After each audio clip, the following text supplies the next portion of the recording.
புஸ்தகம் 4வது அதிகாரம் 4வது வசனத்தில் அவர் சமாரியா நாட்டின் வழியாய் போக வேண்டியதாய் இருந்தபடி. சமாரியா அப்படின்னா அவங்க யார் அப்படிங்கிறது உங்களுக்கு தெரிஞ்சாதான் இதுக்கு பின்னாடி வருகிறதான அந்த சம்பவம் நமக்கு புரிந்து கொள்வதற்கு ரொம்ப உதவியாக இருக்கு. ஒரு ஆமென் சொல்லுங்களேன். அல்லேலூயா, அல்லேலூயா, அல்லேலூயா, அல்லேலூயா. அப்படின்னா சிரிங்க. நீங்க சிரிச்சாதான் எனக்கு சந்தோஷமா செய்தி சொல்ல வரும். உரைச்சு பார்த்தீங்கன்னா எனக்கு வராது. ஓகே, முதல் சமாரியர் என்றால் யார்? நம்ம வேதத்துல அதிகமா நம்ம படிச்சுட்டே வருவோம். இந்த சமாரியர்கள் என்பவர்கள் யூதர்கள் அல்ல, முழுமையான யூதர்கள் அல்ல. அது ஒரு கலப்பினத்து மக்கள், சரிங்களா? அரைகுறை யூதர்கள். ஆனா நீங்க மேப்ல பின்னாடி நீங்க பைபிள பாத்தீங்கன்னா கீழே யூதேயா இருக்கும், அப்புறம் சமாரியா, அப்புறம் கலிலேயா இருக்கும். இந்த கலிலேயாவுக்கும் யூதேயாவுக்கும் நடுவுல இருக்கிற ஒரு பட்டணத்தின் பேர் தான் சமாரியா. ஸோ இந்த சமாரியர்கள் யார் அப்படின்னா, நீங்க பழைய ஏற்பாட்டுல நீங்க அறிந்து கொள்வதற்காக கொஞ்சம் பைபிள் நம்ம ஸ்டடி பண்றதுக்காக என்ன பண்ணணும்னா, 2 ராஜாக்களின் புஸ்தகம் 17வது அதிகாரம் 22ல இருந்து நீங்க அப்படியே வாசிச்சுட்டு போனீங்கன்னா அவர்கள் யார் என்பதை குறித்து அங்க வேதம் சொல்லுகிறது. நீங்க குறிச்சு வச்சுக்கோங்க, நான் சம்பவத்தை சொல்லிட்டு நான் போறேன். நல்லா கவனிங்க. இஸ்ரவேல் ஜனங்கள் ஆண்டவருடைய வார்த்தைக்கு கீழ்ப்படியாமல் போன போது அது 10 கோத்திர ஜனங்கள் அசிரியாவுக்கு அடிமைகளாக போனாங்க. அப்ப இஸ்ரவேல் ஜனங்களை ஒரு கூட்டத்தை அசிரியாவுக்கு நல்ல வாலிபர்களை திடகாத்திரமா இருக்கிறவங்களை எல்லாம் என்ன பண்ணாங்கன்னா அந்த நாட்டில இருந்து வேறு அவங்களுடைய சொந்த தேசத்துக்கு குடிபெயர்ந்து போனாங்க. அப்ப இங்க ரொம்ப வயசானவங்களும் கிளகட்டைகளா இருக்கிறவங்க எல்லாம் இங்க என்ன பண்ணிட்டாங்க, இங்க விட்டுட்டு போயிட்டாங்க. இப்ப தேசம் காலியா இருக்குது. இப்ப இந்த காலியா இருக்கிற இந்த பட்டணத்தை அதை பிடித்து கொண்ட அசிரியர்கள் அவர்களுடைய ஜனங்களை இங்கே அனுப்பி அவர்களை குடியிருக்கும்படிக்கு செய்தார்கள். நீங்க அந்த வேத நீங்க வாசிக்க, இந்த 2 ராஜாக்கள் வாசிக்கும் போது ரொம்ப தெளிவா இருக்கும். நீங்க வீட்டுல போய் வாசிக்கணும், சரிங்களா? இப்ப அங்க குடியிருக்கும்படிக்கு செய்தார்கள். இவர்கள் யூதர்கள் அல்ல, இவர்கள் அசிரியா தேசத்திலிருந்து வந்த ஜனங்கள். இந்த அசிரியா தேசத்திலிருந்து வந்தங்காட்டி அவர்கள் சிலை வழிபாடும் விக்கிரக ஆராதனையும் அவர்களுடைய தேவர்களுக்கு பலி செலுத்துறது, தீக்கடையாக்குறது, தீ மிதிக்கிறது, இப்படிப்பட்ட அருவருப்பான காரியங்களை அவர்கள் யூதா தேசத்திலே தேவனால் தெரிந்து கொள்ளப்பட்ட தேசத்திலே அவர்கள் செய்து கொண்டிருந்தாங்க. அது நிமித்தம் அவருடைய வாழ்க்கையில பிரச்சனை வர ஆரம்பித்தது. சிங்கங்களும் கரடைகளும் காட்டில் இருந்தவர்கள் வந்து அவர்களை காயப்படுத்த கொண்டு போட ஆரம்பித்தது. இப்ப இவர்களுக்கு புரிஞ்சிருச்சு, இது தேவன் இஸ்ரவேல் ஜனங்களுக்கு கொடுத்த ஒரு தேசம், அவருடைய இளைப்பாறுதலுக்காக கர்த்தர் தந்த தேசம். அந்த தேசத்தின் தேவனுக்கு விரோதமாக நம்முடைய வாழ்க்கை இருக்கிறதுனாலதான் நம்முடைய வாழ்க்கையில ஆபத்து உண்டாகிறது என்பதை அறிந்து அசிரிய ராஜாவுக்கு சொல்றாங்க, அசிரிய ராஜாவே, எங்களுக்கு ஒரு நல்ல தேசத்தை குடியிருக்க பண்ணினீங்க, ஆனா நாங்கள் அங்கிருக்கிற முறைமையின்படி வாழ்ந்ததுனால இந்த தேவனுக்கு அது பிடிக்கவில்லை. அதனால எங்களுடைய குடும்பங்கள் விலங்குகளினால மிருகங்களினாலே பாதிக்கப்பட்டு இருக்குது. நீங்க என்ன பண்ணுங்கன்னா இந்த தேசத்தில் நாங்க எப்படி குடியிருக்கணும், எப்படி வாழணும் என்று கற்றுக் கொடுப்பதற்காக நீங்க சிறைப்பிடித்துட்டு போனீங்களே, அதுல இருக்கிற ஒரு ஊழியக்காரரை, ஒரு ஆசாரியனை நீங்க எங்களுக்கு அனுப்பி கற்றுக் கொடுங்கன்னு சொல்லி அவர்கள் தூது விடுகிறாங்க. அதே போல அசிரிய ராஜா அதை கேட்கிறார். அதே போல ஒரு ஊழியக்காரர், ஒரு ஆசாரியனை இந்த பட்டணத்துக்கு அனுப்புறாங்க. இவங்க வந்து தேவனுடைய வார்த்தைகளை, கற்பனைகளை போதிக்கிறாங்க. இந்த தேசத்துல நீங்க எப்படி வாழணும், பரிசுத்தத்தை காத்துக்கொள்ளணும், கர்த்தரை தான் ஆராதிக்கணும், விக்கிரக ஆராதனை செய்யக்கூடாது, விபச்சார வேசித்தனங்கள் செய்யக்கூடாது, அருவருப்பான காரியங்களை செய்யக்கூடாது, ஆணை திருமணம் பண்ணக்கூடாது, பெண்ணை பெண் திருமணம் பண்ணக்கூடாது, இப்படிப்பட்ட காரியங்கள் எல்லாம் வேதத்தில் இருந்து ஆண்டவர் கொடுத்த பிரமாணங்களில் இருந்து இந்த ஊழியர்கள் எடுத்து இந்த ஜனங்களுக்கு சொன்னாங்க. அதை அவர்கள் கேட்டார்கள். ஆனால் கேட்டுட்டு அதுபடி நடக்கல. இதையும் எடுத்துக்கிட்டாங்க. ஒரு பக்கம் பயம், நமக்கு ஆபத்து வருகிறதுன்னு சொல்லி இதை கொஞ்சம் எடுத்துக்கிட்டாங்க. அதே சமயத்துல தாங்கள் கொண்டு வந்த முறைமைகளை, தாங்கள் ஏற்கனவே பின்பற்றி கொண்டிருந்த அருவருப்பான வாழ்க்கையை அதையும் மிங்கிள் பண்ணிக்கிட்டாங்க. இவங்க தான் இந்த சமாரியர்கள். இப்ப அங்க ஏற்கனவே கொஞ்சம் பேரு யூதர்கள் இருந்தாங்களா, அந்த யூதர்கள் இவர்களோடு சம்பந்தம் கலந்து திருமணம் செய்து கொண்டு பிள்ளைகளை பெற்றெடுக்க ஆரம்பித்தார்கள். இந்த சந்ததி வளர ஆரம்பிக்கிறது. இந்த சந்ததி ஒரு பக்கம் பயம் இருக்குது கர்த்தரை குறித்து, ஆனா இன்னொரு பக்கம் தங்களுடைய பழைய விக்கிரக ஆராதனை, அதே பாவம். அவங்க ஏற்கனவே உலகத்தில் இருக்கும்போது எதெல்லாம் பின்பற்றி கொண்டிருந்தார்களோ, அசிரியா தேசத்துல எதெல்லாம் செய்து கொண்டிருந்தார்களோ அதையே யூதாக்குள்ளும் வந்து அதையும் செய்தாங்க, இதையும் செய்வாங்க. இதுக்கு ஒரு கலப்பின நம்மள மாதிரி நாங்க வந்து சர்ச்சுக்குள்ள வரும்போது சர்ச் வசனம் கேட்பாங்க, நாங்க வசனத்துக்கு அப்படியே அலையா சொல்லலாம் பாடி ஆராதிப்போம். வீட்டுக்கு போனா எங்க பழைய முறைமைப்படி வாழ்வோம். அவர்கள் தான் சமாரியர்கள். நம்மள மாதிரியே இருக்கிறாங்களா? அதனாலதான் இந்த கலப்பு. இது வந்து யூதர்களுக்கு பிடிக்காது. அவர்கள் ஒன்றான மெய்தேவனை ஆராதிக்கிறவர்கள், அவர்கள் தேவனுடைய கற்பனைக்கு கீழ்ப்படுகிறவர்கள். அவர்களுக்கு இந்த காரியம் அருவருப்பா இருக்குது. சோ அவங்க எருசலேமில கர்த்தரை ஆராதிங்க, இவங்க சமரியால கிரிசிம்ங்கிற மலையில இவர்களுக்கு ஒரு கோயிலை கட்டி இதுல கொஞ்சம் ஆவிக்குரிய விஷயத்தையும் எடுத்துக்குவாங்க, அப்புறம் உலகத்தில் இருக்கிற சில விஷயத்தையும் அவருடைய மதத்தில் இருக்கிற சில விஷயத்தையும் எடுத்து ரெண்டு மிங்கிள் பண்ணி வாழ்கிற ஒரு கூட்டம் தான் இந்த சமாரியர்கள். அதனால யூதர்களுக்கு பிடிக்காது. இனியும் பகைக்க யூதர்களுக்கு பிடிக்காமல் போனது என்ன காரணம்னா, ஒண்ணு தேவாலயத்தை விட்டு இவங்க ஒரு ஆலயத்தை கட்டி இவங்களுக்கு ஒரு முறைகளை கொண்டு வந்தது. அடுத்தது தேவாலயத்தை கட்டுவதற்கு, இதெல்லாம் பைபிள்ல வசனம் இருக்குது, நீங்க அறிந்து கொள்ளணும்னா நீங்க எந்த பகுதியை வாசிக்கலாம்?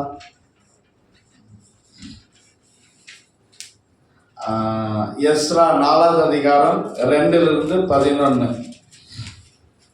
அதே போல அந்த 2 ராஜாக்கள் 17வது அதிகாரத்துல 24-28 அந்த அதிகாரம் ஃபுல்லா வாசிச்சாலே உங்களுக்கு தெரியும். அப்புறம் நெகேமியா 6வது அதிகாரம் 1-14. இந்த சமாரியர்கள் என்ன பண்ணாங்கன்னா, யூதர்கள் தேவனுடைய ஆலயத்தின் மேல வைராக்கி உள்ளவர்கள், அவர்கள் தேவ ஆலயத்தை கட்டுவதற்கு மிகப்பெரிய தடையா இருந்தது இவங்க தான்.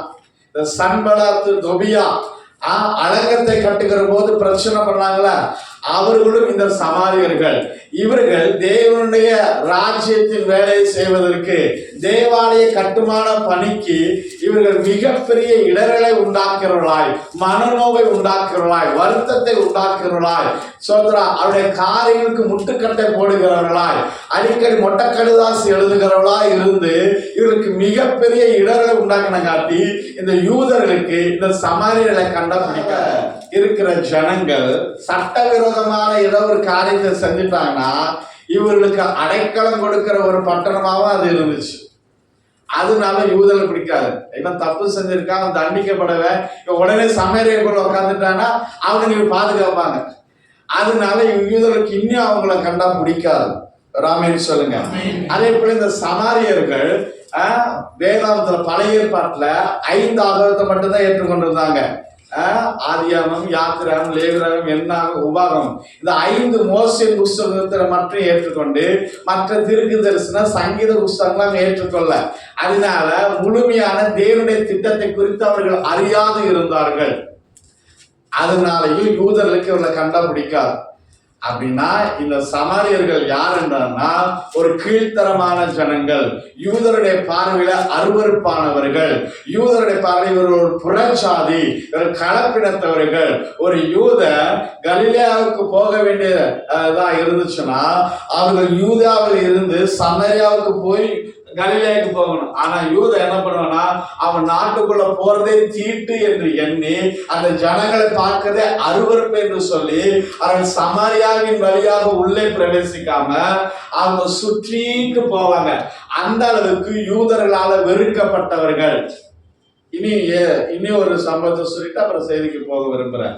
இனி யோவான் 8வது அதிகாரம் 48 வாசிச்சு பாருங்க. இப்ப இயேசு வந்து திட்டுறாங்க. எப்படி திட்டுறாங்கன்னு பாருங்க. அப்பொழுது யூதர்கள் அவருக்கு பிரதியுத்தரமாக, இயேசுவுக்கு பிரதியுத்தரமாக, உன்னை சமாரியன் என்றும் பிசாசு பிடித்தவன் என்றும். நீ உங்களுக்கு புரியுதா?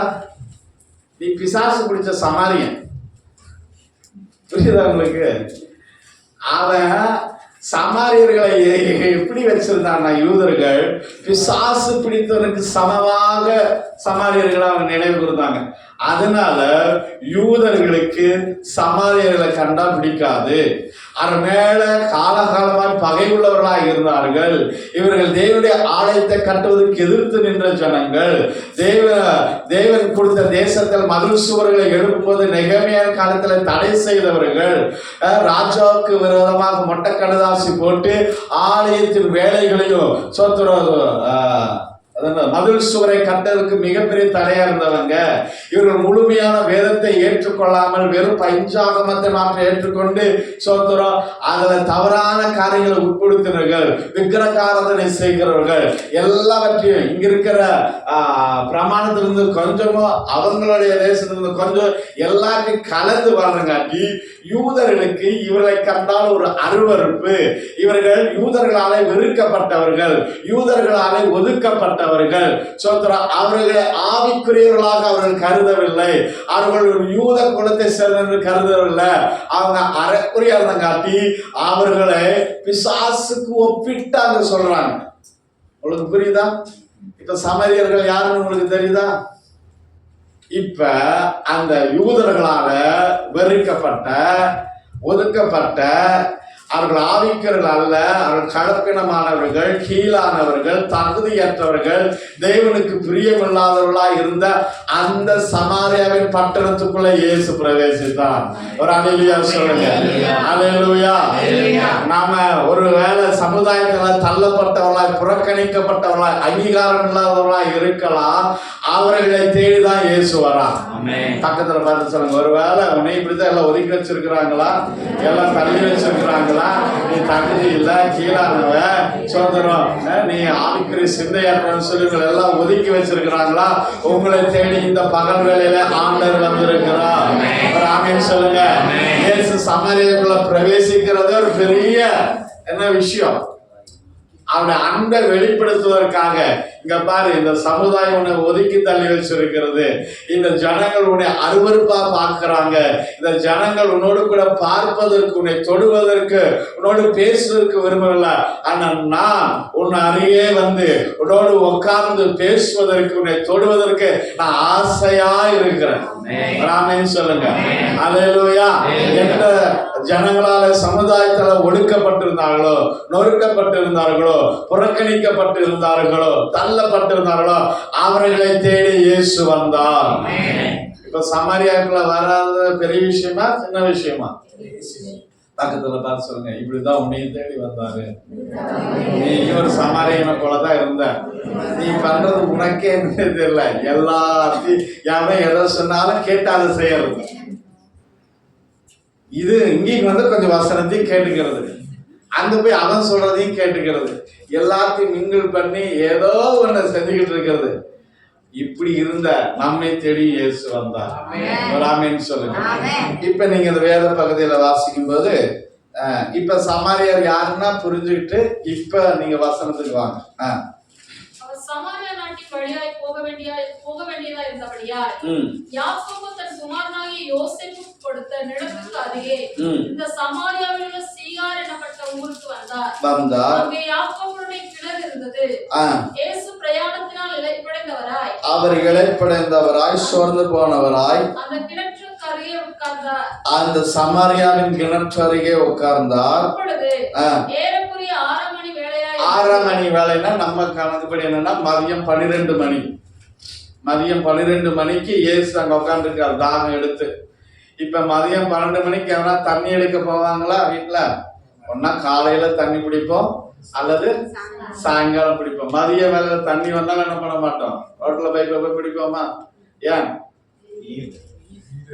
வெயில் அடிக்கும், கருத்து போயிடுவோம், டயர்ட் ஆயிரும். ஆனா 12 மணிக்கு ஒரு அக்கா தண்ணி எடுக்க வருது. அந்த அக்காவை சந்திக்கிறதுக்காக ஆண்டவர் அங்க உட்கார்ந்துட்டு இருக்கிறார். இன்னைக்கு ஆண்டவர் உங்களை சந்திக்கிறதுக்காக அவர் வெயிட் பண்ணிட்டு இருக்கிறார். தெரியுமா உங்களுக்கு?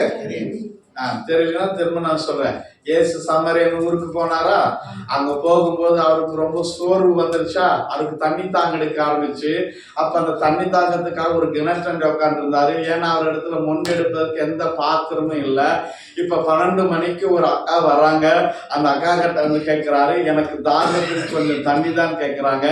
இப்ப வந்து அதை கேட்கிற யூதனாய் இருக்க, இப்ப புரியுதா? இவ ஏன் யூதன் சொல்றேன்னா, நீர் வந்து யூதன், நான் ஒரு சமாரிய, நீ வந்து எங்கிட்ட தண்ணி கேட்கவே மாட்டிய, எங்கிட்ட பேசவே மாட்டிய, எங்கிட்ட வந்து தண்ணி கூட கேட்கிறேன்னு சொல்லி கேட்கிறாரு. அந்த அக்கா சொல்றாங்க. உடனே அதுக்கப்புறம் அங்க கான்வர்சேஷன் ஆரம்பிக்குது. அப்ப உடனே அடுத்து இயேசு சொல்றாரு பாருங்க, சோதரன், நான் கொடுக்கிற எங்கிட்ட ஒரு தண்ணி இருக்குது, அது ஜீவ தண்ணி, அந்த தண்ணியை கொடுத்து எனக்கு தாகமே உண்டாகாதுன்னு. உடனே இவங்களுக்கு ஒரு ஆசை வந்துச்சு, அப்படின்னா அந்த ஜீவ தண்ணி எனக்கு கொஞ்சம் தெரியாது. 2 கருத்து இருக்குது. யூதர்களுக்கு இந்த ஓடுகிற நீரூற்று இருக்குல்ல, அப்படியே ஓடுச்சுன்னா அது ஜீவ தண்ணீர் சொல்றாங்க. சில நேரத்தில் நம்ம சொல்றோம்ல, வற்றாத ஜீவன் அதிங்க, இந்த ஆறு வந்து வற்றியே போகாது, அதுக்கு ஜீவ தண்ணீர் சொல்லுவாங்க. சோத்திரம். இந்த கிணற்று தண்ணி அது இருக்கிற, அதுக்கு இதுக்கு ரொம்ப வித்தியாசம் இருக்குது. அது வந்து ரொம்ப விரும்புவாங்க. உடனே இவங்க என்ன சொல்லிட்டாங்கன்னா, அப்படின்னா எனக்கு அந்த தண்ணியை கொஞ்சம் கொடுன்னு சொல்லி கேட்கிறாங்க. இப்ப இயேசு இப்படிதான் அங்க ஆரம்பிக்கிறார். நல்லா இயேசு சமரியால போய் அங்க உட்கார்ந்து இருக்கிறாங்க. அங்க ஒரு ஆளுக்காக ஆண்டவர் வெயிட் பண்ணிட்டு இருக்கிறார். அது சரீரத்துல களைப்பு இருக்குதுதான், அது சரீரத்துல பலவீனம் தான்.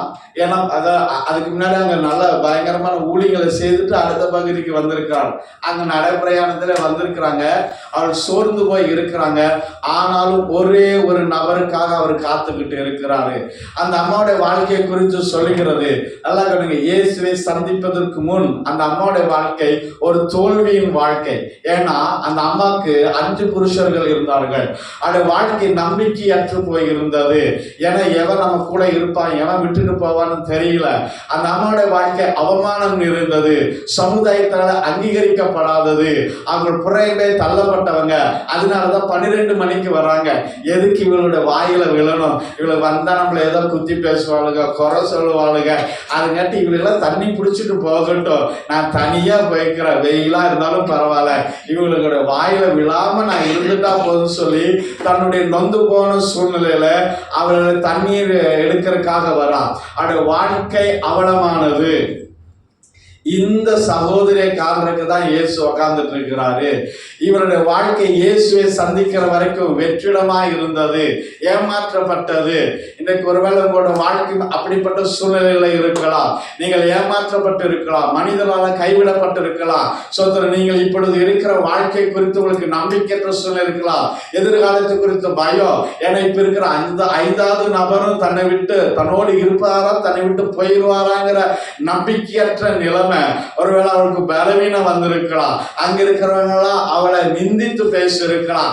அப்படிப்பட்ட சூழ்நிலையில இருந்தவளை ஆண்டவர் சந்திக்க விரும்பினார். ஒருவேளை உங்களுடைய வாழ்க்கை அப்படிப்பட்ட நிலைமையில இருந்துச்சா, அல்லது நீங்கள் சமுதாயத்தினால, குடும்பத்தினால, உறவுகளினாலே நீங்கள் தள்ளப்பட்டவர்களாய் சோத்திரம், அல்லது உங்கள் பலவீனங்களை குறித்து விமர்சிக்கிறவர்களாய், உங்கள் வாழ்க்கையை குறித்ததான விமர்சனங்கள் வரலாம். ஆனா அதுக்கான சொல்யூஷனை தர முடியாத நபர்கள் தான் நம்முடைய சமுதாயத்தில் இருக்கிறாங்க. ஆனால் ஆண்டவர் இந்த பிள்ளையை சந்தித்து இவளுக்கு ஒரு புதிய வாழ்க்கையை தரும்படிக்கு ஆண்டவர் விரும்பினார். அதனால ஆண்டவர் அங்க காத்துக்கிட்டு இருந்தார். இந்த கால வேளையில தேவனுடைய சத்தத்தை கேட்கிற பிள்ளைகளை, இன்னைக்கு ஒருவேளை சமாரியர்களை போன்ற அனுபவத்தோடு நீங்க இருக்கலாம், அல்லது இந்த சமாரிய ஸ்திரியை போன்ற உங்க வாழ்க்கை புறம்பே தள்ளப்பட்டு இருக்கலாம்.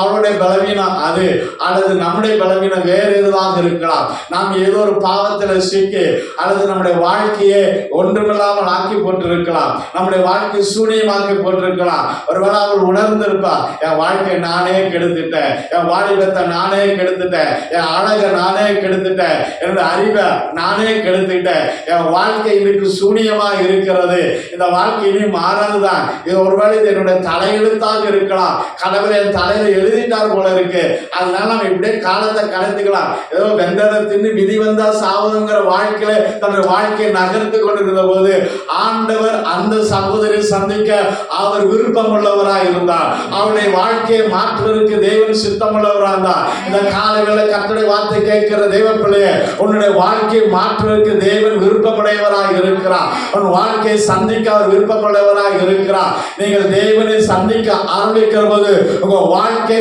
மாற ஆரம்பிக்கும். அல்லேலூயா. அவரோட வாழ்க்கைக்கு ஒருத்தராலும் சொல்யூஷன் தர முடியாது, ஆலோசனை தந்திருக்க முடியாது. இதிலிருந்து விடுதலை ஆகுது எப்படி என்று சொல்ல முடியாமல் இருந்திருக்கலாம்.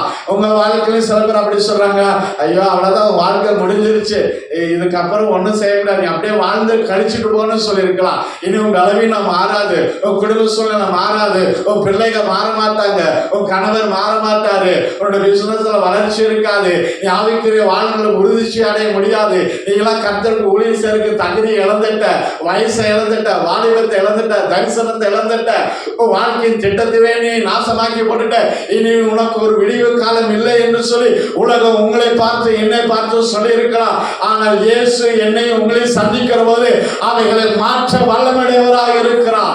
உன் சூழ்நிலை தலைகளாக மாற்றிவிட அவரால் முடியும். ஒரு ஆமென் சொல்லுங்க. அல்லேலூயா, அல்லேலூயா. அவருடைய வாழ்க்கை எப்படிப்பட்டதா இருந்துச்சு அங்க பாருங்களேன். 13ஆம் வசனத்துல சொல்லுகிற போது, இந்த தண்ணீரை குடிக்கிறவனுக்கு மறுபடியும் தாகம் உண்டாகும். இந்த தண்ணீரை குடிக்கிறதுக்கு மறுபடியும் தாகம் உண்டாகும். நாங்கள் மீன் பண்ண விரும்புவது, உலகத்துல நீங்க அனுபவிக்கிற விஷயங்கள் அது உங்களை திருப்திப்படுத்த முடியாது, அது உங்களை பூர்ணப்படுத்த முடியாது.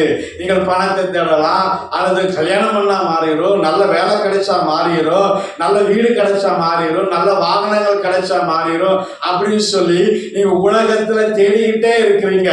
உங்கள் தாகம் தீர்வதற்காக, உங்கள் தாகம் தணிக்கப்படுவதற்காக நீங்க என்னென்னமோ முயற்சி பண்றீங்க.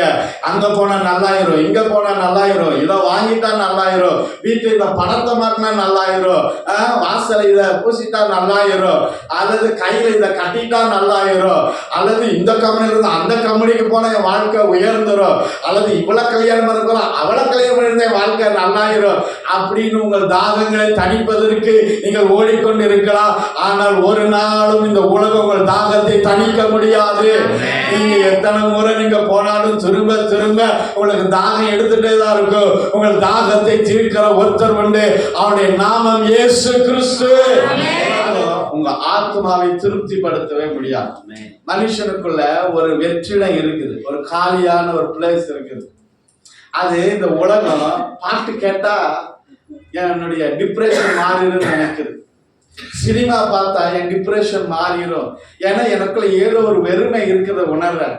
ஒருவேளை லவ் பண்ணா மாறிடும் சொல்லி லவ் பண்றான், ஒருவேளை இந்த பிள்ளைய லவ் பண்ணி தாகம் தெரியல, ஒருவேளை அந்த பிள்ளைய லவ் பண்ணா தாகம் தெரியல, அந்த பிள்ளைய லவ் பண்றான்.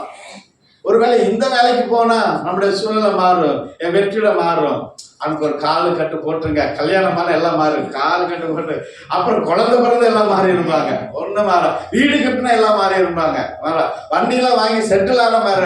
நீங்க என்ன செட்டில் பண்ணாலும் உங்கள் ஆத்மாவை திருப்திப்படுத்த ஒரு மனுஷனாலும் முடியாது.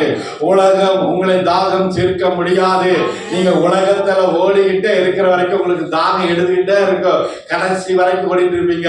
நீங்க இயேசுவின் இடத்துல வாங்க, அவர் உங்கள் ஆத்மா நேசரா இருக்கு, உங்கள் ஆத்மாவின் தாகத்தை தீர்க்கக்கூடியவர். ஒரு வாழ்க்கையில் இருக்கிற வெற்றிடத்தை, உங்கள் இதயத்தில் இருக்கிற அந்த காலை இழுத்த அந்த பிளேஸ நிரப்ப இயேசு ஒருவரால தான் முடியும், வேற யாராலும் முடியாது. ஒரு ஆமென் சொல்லுங்க. பக்கத்துல பார்த்து சொல்லுங்க, ஓடிக்கிட்டே இருக்காதீங்க, எங்க போனாலும் இந்த தாகம் தீர்க்கப்படாது. இயேசு கிட்ட வாங்க, அவர் உங்கள் தாகத்தை தீர்ப்பவர், உங்கள் இருளை வெளிச்சமாய் மாற்றுகிறவர், உங்கள் சூழ்நிலைகளை தலைகீழாக மாற்றுகிறவர். ஒரு ஆமென் சொல்லுங்க. அல்லேலூயா. எந்த ஒரு நபரும் உங்களுடைய காலையிடத்தை நிரப்ப முடியாது, எந்த ஒரு சூழ்நிலையும் உங்களுக்கு வெற்றிடத்தை நிரப்ப முடியாது, எந்த ஒரு பணமும் பதவியும் உயர்வுகளும் மனிதர்களும் உறவுகளும் எதுவும் உங்களுடைய வெற்றிடத்தை நிரப்ப முடியாது. நான் சபைக்கு வந்து இனி வெறுமையா இருக்கிறேன், ஒரு சந்தோஷமே இல்லை, ஒரு மகிழ்ச்சியே இல்லை, நான் கட்டாயத்தின் பேர்ல தான் வர்றேன், இல்லைன்னா இவன் என்னை ரொம்ப டார்ச்சர் பண்றான், அல்லனா இவன் என்னை ரொம்ப டார்ச்சர் பண்றான், அப்படிதான் வந்துட்டு இருக்கீங்கன்னா உங்களுடைய வெற்றிடத்தை நிரப்பத்தக்கதான அந்த வல்லமை உள்ள தேவனுக்கு நீங்கள் இன்னும் இடம் கொடுக்கவில்லை என்று அர்த்தம். ராமேன் சொல்லுங்க. இயேசு அவருடைய வெற்றிடத்தை மாற்றுவதற்காக, அவருடைய எதிர்மறையான சூழ்நிலையை மாற்றுவதற்காக, அவருடைய ஏக்கத்தை மாற்றுவதற்காக ஆண்டவர் அவளை சந்திக்க வந்தார். இன்னைக்கு இந்த காலைகளில் கர்த்தர் உங்களுடைய சூழ்நிலையை மாற்றுவதற்காக அவர் ஆயத்தத்தோடு இருக்கிறார். அந்த தண்ணி கொடுத்தா நான் இந்த இடத்துக்கு வரவே மாட்டேன் அப்படின்னு சொல்லுவேன். சரி சரி தரேன், இப்போ அதை போய் உன் புருஷனை கூட்டிட்டு வா அப்படின்ட்டு அடுத்த டாபிக் அப்படியே மாத்திட்டாரு. உடனே அவன் சொல்றான், இப்ப இருக்கிற ஆளு இல்ல, அவன் எதுவும் சொல்ல, எனக்கு புருஷனே இல்லைன்றான். அப்புறம் இயேசு பாருங்க, ரொம்ப ஞானமா, ரொம்ப ஜென்டிலா அந்த சகோதரிக்கு அவளை கண்டன் பண்ணவே இல்லை, அவளை வந்து குற்றப்படுத்தல. நீ இல்ல பொம்பளையா, என்ன வாழ்க்கை வளர்ந்துருக்க, அதுக்கு தெரியுது இந்த அக்கா வந்து எடுக்கணும், அப்படிலாம் எதுவுமே சொல்லலை. அங்க வந்தோடனே உடனே அவரு எனக்கு புருஷனே இல்லப்பா அப்படின்னு உடனே அவர் அழகா இன்னும் ஞானமா சொல்ற, ஆமாமா நீ சொல்றது உண்மைதான், எனக்கு பெருக்க புருஷன் இல்ல, ஏற்கனவே 5 பேர் இருந்தாங்க. அப்ப நீங்கள் ஆராதிக்கிற தேவன் எல்லாவற்றையும் அறிந்திருக்கிறவர். அண்ணவர் வசனம் சொன்னாங்களே அப்போஸ்தலர்களே, தேவனுக்கு தம்முடைய கிரியைகள் எல்லாம் தெரியும். அவருடைய கரத்தின் கிரிகள் தான் நீங்களும் நானும். நம்ம என்ன செய்யறோம், என்ன செஞ்சுட்டு இருக்கோம், இந்த ஆராதனை முடிஞ்சு நீ அடுத்த வெளிப்பை என்ன செய்ய போறோம், எல்லாவற்றையும் கர்த்தர் அறிந்திருக்கிறார். நீங்கள் ஆராதிக்கிறத சகலவற்றையும் அறிந்திருக்கிறவர். அவருக்கு முன்பாக நீங்க ஏமாற்ற முடியாது, நான் அவரை ஏமாற்ற முடியாது, நீங்க அவரை ஏமாற்ற முடியாது. இப்ப அறிஞ்சு அங்க எதையும் அவளை குற்றப்படுத்தல, நீ நல்லவளா இன்னும் ஒரு வாழ்க்கை அப்படின்னு அவர் ஒண்ணுமே சொல்ல, புருஷனை கூட்டிட்டு வந்தாங்க. ஏன்னா அடுத்தது ஜீவ தண்ணீர் வேணும்னா, உங்க வாழ்க்கையை திருப்தியாக்கப்படனா ஆண்டவர் நெக்ஸ்ட் எங்க பேசணும்னா உங்க லைஃபை பத்தி தான் பேசணும், உங்க வாழ்க்கை பத்தி. இப்ப நிறைய பேருக்கு என்ன பிரச்சனைனா, அங்க சர்ச்சுக்கு வரோம், எங்களை பத்தி நீங்க எதுவும் பேசாதீங்க, ஆண்டவர் உங்களை பத்தி தான் பேசுவார். பக்கத்தில் பார்த்து சொல்லுங்க, ஆண்டவர் உங்க கூட பேசணும் உன் இதயத்தை காமிப்பாரு, இதயத்துல என்ன ஓடுது, நீ எப்படிப்பட்ட வாழ்க்கை வாழ்ற, இதெல்லாம் ஆண்டவர் வெளிப்படுத்துவாரு. ஆனா ரொம்ப ஞானமா வெளிப்படுத்துவார், ரொம்ப அழகா எடுத்தோன்னு வந்துட்டியா, உனக்கு தான் உட்காந்துட்டு இருக்க, நான் 12 மணி வரைக்கும் உட்காந்துட்டு இருக்கிறேன், இவ்வளவு ஆடியன்ஸ் வேற, ஏற்கனவே வாழ்க்கை பயங்கர பிரச்சனைகள் பண்ணிட்டு இருக்குது, ஏற்கனவே உன் வாழ்க்கையெல்லாம் ஏமாத்திட்டு போயிட்டு இருக்காங்க, உனக்கு நல்ல வாழ்க்கை தான் வந்திருக்காரு நேரம். அப்படி இல்லை, அங்க அழகா பொறுமையா ஒரு அவருக்கு தாகத்தை கேட்டு ஒரு கான்வர்சேஷன், ஒரு நல்ல ஒரு உரையாடலை தொடங்கி அவளோடு மெதுவா பேசி அப்படியே கொண்டு வந்து இப்ப உனக்கு ஒரு ஆசீர்வாதத்தை தர, ஆனா அதுக்கு முன்னாடி வாழ்க்கை ஒப்புக்கூடு. இப்ப அவள் லைஃப் பத்தி பேசுறான். அப்ப ஆண்டவர் உங்க வாழ்க்கையை ஆசீர்வதிக்கணும்னா, உங்க வாழ்க்கை ஜீவன் உள்ளதாய் மாறணும்னா, ஆண்டவர் உங்க வாழ்க்கையை பற்றி இடத்துல பேசணும். நமக்கு எப்பவுமே பக்கத்து வீட்டுக்காரங்க வாழ்க்கையை பத்தி தான் பேசிட்டு இருக்கோம். எங்க வீட்டுக்காரரை பத்தி நீங்க என்ன ஆண்டவரே சொல்றீங்க, நான் அவரை பத்தி பேசலாம், உன்னை பத்தி பேசுறேன். என் மனைவி பத்தி நீங்க என்ன சொல்றீங்க, அவர் உங்க மனைவி பத்தியோ பிள்ளை பத்தியோ உங்க கூட பேசினா அவர் உங்களை பத்தி தான் பேசுவார். நீ எப்படி இருக்க, பக்கத்துல பார்த்து நீ எப்படி இருக்கீங்க, அவருடைய வாழ்க்கையை குறித்து தொடரார். இன்னைக்கு தேவன் உங்க வாழ்க்கையை மாற்ற இருந்தார். ஆண்டவர் உங்க கூட பேசும்போது உங்க இருதயத்தை பற்றி பேசும், உன் சூழ்நிலை பற்றி பேசுவார், உன் கடந்த காலத்தில். ஏன்னா ஜீவ தண்ணீரை கொடுக்கறதுக்கு ஆசை, இந்த பாவம் அது ஒரு தடையா இருந்தது. அதனால அது சுட்டி காமிக்கிறார். அவ உணர்வு அடைஞ்சிட்டா, நீ திருக்குதரிசியா அப்படின்னு கேட்கிறான். திருக்குதரிசி வந்து இதெல்லாம் சொல்லுவாங்க. சொல்லிட்டு இந்த அம்மாக்கு இருந்த ஒரு ஞானம் பாரு, மோசே நாகமத்தில் உபாகமத்தில் எழுதியிருக்குது, சோத்திரம் ஒரு என்னை போன்ற ஒரு திருக்குதரிசி எழும்புவார்னு சொல்லி, அது வந்து கிறிஸ்துவாமே, அது மெசியாவாமே அப்படின்னு சொல்லி இயேசு கிட்டே கேட்கிறாங்க. இயேசு யூதருக்கு ஒரு இடத்திலும் தான் மேசியான்னு சொல்லி வெளிப்படுத்தவே இல்லை, தான் தான் கிறிஸ்து சொல்லி வெளிப்படுத்தல. எப்ப வந்து கேட்டாலும் அதுக்கு இவர் ஒரு பதில் சொல்லிட்டு நீயே கண்டுபிடிச்சுக்க போயிடுவார், அல்லது என் கிரிகைகளை பார்த்து நீ கண்டுபிடிச்சுன்னு சொல்லுவார். ஆனா இந்த இடத்துல அந்த அம்மா சொல்லுது, அப்ப அந்த அம்மாக்குள்ள ஒரு ஏக்கம் இருந்திருக்கு இல்லையா, ஒரு வாஞ்சி இருந்திருக்குது. தன்னோட வாழ்க்கை கெட்டு போனதுதான், தன்னோட வாழ்க்கையில தோல்விதான். ஆனாலும் ஓரத்துல சோத்திரம் இந்த காரியங்கள் குறித்து, மெஸ்ஸியாவை குறித்து ஒரு எதிர்பார்ப்பு, கிறிஸ்துவை பற்றி ஒரு எதிர்பார்ப்பு அந்த அம்மாக்குள்ள இருந்தங்காட்டி இவர் பேசிட்டு வரதெல்லாம் கவனிச்சுட்டே வந்துட்டு இப்ப கேட்கிறாங்க, கிறிஸ்து வந்தாதான் இதெல்லாம் நமக்கு வெளிப்படுத்துவாருன்னு சொன்னாரு. அப்படின்னு சொல்லும்போது ஏசு அங்க டக்குன்னு சொல்றாரு, நானே அந்த கிறிஸ்து. அந்த வாழ்க்கைய அப்படியே டோட்டல் சேஞ்ச் ஆச்சு. அல்லேலூயா.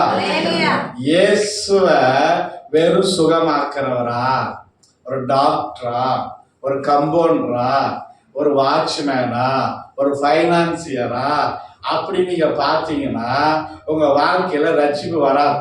இயேசுவை நீங்க எப்படி பாக்குறீங்க? சமாரியா அந்த ஸ்திரீ அவளை மெஸ்ஸியாவாக பார்த்தார், கிறிஸ்துவாக பார்த்தார், தன்னை பாவத்திலிருந்து விடுதலையாக்கிற உலக ரட்சகராக பார்த்தார். அவளுக்கு தெரியும் உலக ரட்சகர் ஒருத்தர் வரப்போகிறாரு, அவள் கிறிஸ்து மோசைகளுக்கு முன் குறித்ததா அவர் கலப்பினத்துல பிறந்தவதான். சோத்தருக்கு அவளுக்கு முழுமையான சத்தியங்கள் தெரியாதுதான், உலகத்தின் வழிபாடுகளை பின்பற்றுறதா, பாவத்துல தன் வாழ்க்கையை கரைபிடித்தினதா. ஆனா ஒரு நாலேஜ் இருக்குது, கிறிஸ்து வருவார், ஒரு உலக ரட்சகர் வருவார், அப்பொழுது என் வாழ்க்கை சூழ்நிலை மாறும் என்பதை அவள் அறிந்திருந்தார். அப்ப அவர் சொல்றாரு, நீ கிறிஸ்துவா இருக்கும்போது அந்த வெளிப்பாடு அவளுக்குள்ள வந்தபோது சொல்றாரு, நான் தான் கிறிஸ்து. நீங்கள் இயேசுவை எப்படி பாக்குறீங்க? சபை என்பது ஹாஸ்பிட்டல் அல்ல. உங்களுக்கு ட்ரீட்மெண்ட் பார்த்து நல்லா இருக்கீங்களா, குளுக்கோஸ்ல இறங்குச்சா, அப்புறம் நல்லா இருங்க. ஆஸ்பத்திரிக்கு போறீங்க, சுகம் ஆயிருச்சு, அதுக்கப்புறம் அங்கேயே படுத்துட்டே இருப்பீங்களா? என்ன பண்ணுவீங்க? அப்படித்தானே சர்ச்சையும் யூஸ் பண்றோம். சுகம்னா எங்களுக்கு நல்லா கேர் பண்ணீங்க ஃபர்ஸ்ட், ஒரு தகப்பனை போல, ஒரு தாயை போல இருந்து எங்களை போஷித்து நடத்துவீங்க. இப்ப எங்களுக்கு நல்லா ஆச்சு, ஓகே டாடா. அப்படின்னா சபை நமக்கு எப்படி தெரியுதுன்னா ஒரு ஹாஸ்பிட்டலா தெரியுது. யாருக்காச்சும் பணம் இருந்தா உடனே பாஸ்டர் எனக்கு ஒரு காசு கொடுக்குறீங்களா, சிஸ்டர் எனக்கு காசுனா, சபைன்னா என்ன நீங்களும் ஒரு ஆவிக்கிறீங்களா, நான் காசு இல்லாம இருக்க ஒரு காசு கூட தரேன். அப்ப நீங்க சபையை கிறிஸ்து எப்படி பாக்குறீங்கன்னா ஒரு ஃபைனான்ஸ் கம்பெனி. நாங்க என்ன ஃபைனான்ஸ் கம்பெனியா நடத்திட்டு இருக்கிறோம்? எங்களிடத்தில் வெள்ளியும் பொண்ணும் இல்லை, இயேசுங்கிற நாமத்தை தவிர. அல்லேலூயா. எங்களிடத்தில் வெள்ளியும் பொண்ணும் தான் இல்லை, ஆனா வெள்ளியும் பொன்னையும் தருகிற தேவன், சுகத்தை தருகிற தேவன், உலக ரட்சகர், பாவத்தை மன்னிக்கிறவர், பரிசுத்தர் எங்களோடு கூட இருக்கிறார். இப்பொழுது இயேசுவின் நாமத்துல எழுந்து நட. உன் வாழ்க்கையில 1000 பேர் பிச்சை போட்டுட்டு போகலாம், ஆனா ஒருத்தராலும் உன்னை சுகமாக்க முடியாது. ஆனால் சுகமாக்குற வல்லமையும் அந்த அதிகாரத்தை எங்க கையில தந்திருக்கா. எழுந்து நட. அல்லேலூயா. சபையை நீங்கள் எப்படி பாதிக்கிறீங்க? இங்க வந்த காசு கொடுப்பாங்க, மெடிக்கல் ஃபண்ட் தருவாங்க, அவங்களே ட்ரீட்மெண்ட் பார்த்துக்குவாங்க. அந்த வெற்றிடத்துல இருந்த அன்பை இழந்த நிர்கதியா நின்று அவளுக்கு ஒண்ணு தேவைப்பட்டது, எனக்கு ஒரு ரட்சகர் வேணும், எனக்கு ஒரு நல்ல ஒரு சிநேகிதர் வேணும். 5 பேரை சிநேகித்து தான் அவங்க கூட வாழ்ந்தேன், ஆனா ஒருத்தனும் என்னை சிநேகிக்கல. என் உடைமைகளை எடுத்துக்கொண்டா, என் அழகை எடுத்துக்கொண்டா, என் சரீரத்தை எடுத்துக்கொண்டா.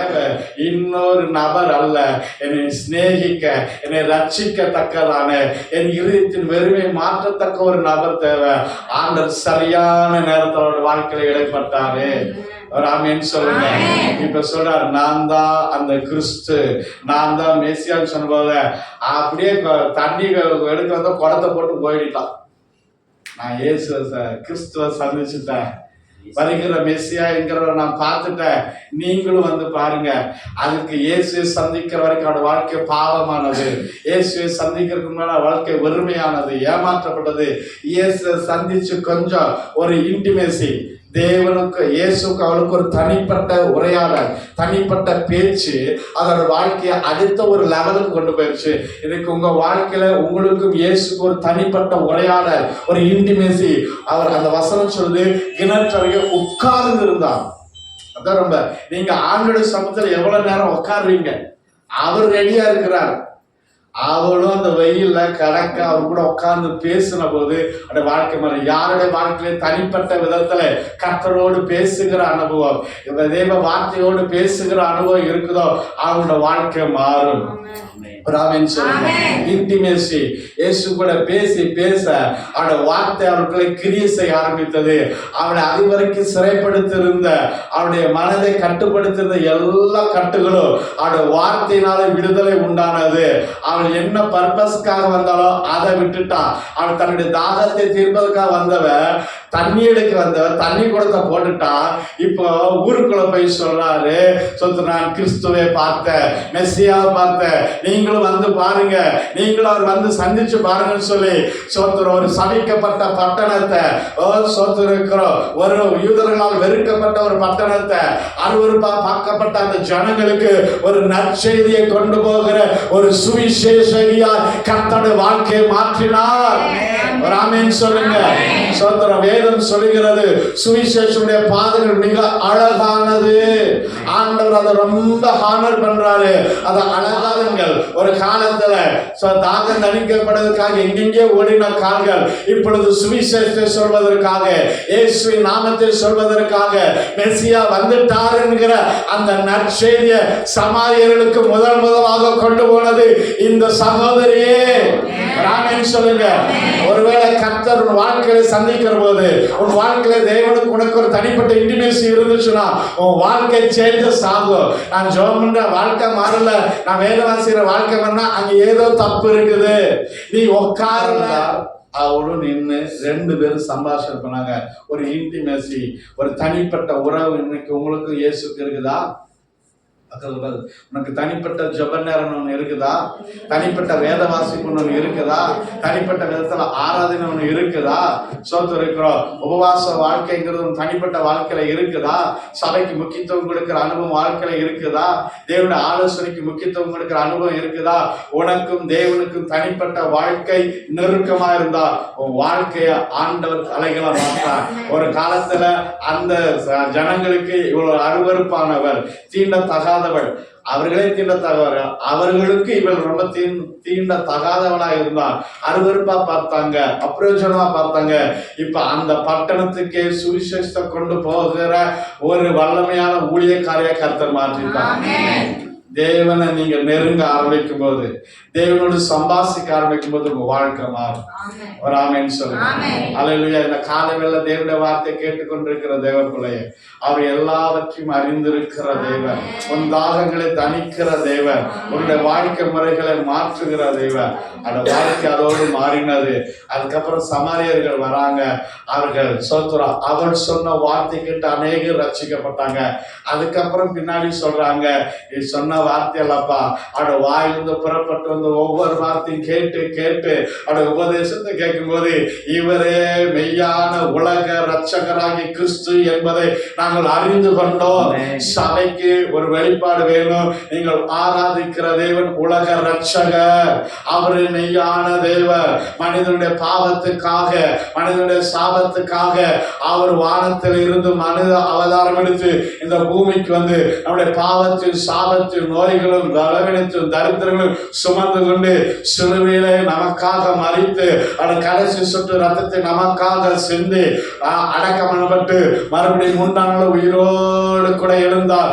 அவர் இன்றைக்கும் ஜீவிக்கிறார். நமக்கு ரட்சிப்பை உண்டு பண்ணுவதற்காக அவர் ஆக்கினைக்குட்படுத்தப்பட்டார். நம் பாவம் மன்னிக்கப்படுவதற்காக அவர் பாவியாக்கப்பட்டார். சோத்திரம். நாம் ஆசீர்வாதத்தை பெற்றுக்கொள்வதற்காக அவர் சபிக்கப்பட்டார். நம்முடைய வியாதிகள் குணமாவதற்காக அவர் காயப்படுத்தப்பட்டார். இந்த தேவன் இன்றைக்கும் உங்களுக்கு உலக ரட்சகராக அவருடைய வாழ்க்கையை மாற்றினவர், அவருடைய ஆசீர்வாதத்தை மாற்ற ஒரு கர்த்தர் இருக்கிறார். காலைகளை சந்திக்க அவர் ஆயத்தமாக இருக்கிறார். அவரும் வாழ்க்கையை தொட விரும்புகிறார். அதை சந்திச்சு அந்த ரெண்டுக்கு நடுவில் என்ன நினைச்சுன்னா, அவர் சுவிசேஷியாய் மாறுவதற்கு முன்பு அல்லது அவர் தண்ணி எடுக்க வந்ததற்கு முன்பாக இந்த நடுப்பட்ட நேரத்துல கர்த்தரோட வாழ்க்கையை தொட்டார். இன்றைக்கும் தேவன் உங்க வாழ்க்கையில சில மாற்றத்தை கொண்டு வர விரும்புகிறார். சில உறவுகளை துண்டிக்க விரும்புகிறார். சில பாவமான காரியங்களை உங்களை விட்டு விளக்க விரும்புகிறார். உங்கள் பாவத்தை அறிக்கை செய்து விட்டு விடுகிற போது தேவனிடத்திலிருந்து இரக்கத்தை பெற்றுக்கொள்வீர்கள், தேவ தயவை பெற்றுக்கொள்வீர்கள். சோத்திரம். பாவத்தோடு நீடித்திருக்க அவளால முடியல. இயேசுவை சந்திச்சதுக்கு அப்புறம் அவளால பாவத்துல நீடித்திருக்க முடியல. இயேசுவை சந்திச்சதுக்கு அப்புறம் இயேசு சொல்லாம அவளால இருக்க முடியல. இயேசுவை சந்திச்சதுக்கு அப்புறம் அவளோட வாழ்க்கையில ஆட்டோமேட்டிக்கா மாற்றம் உண்டாயிருச்சு. அவளால எதெல்லாம் விட முடியாது, எதெல்லாம் மாறாது நினைச்சானோ இயேசுவை சந்தித்ததுக்கு பின்பாக அவைகள் எல்லாம் மாறி போச்சு.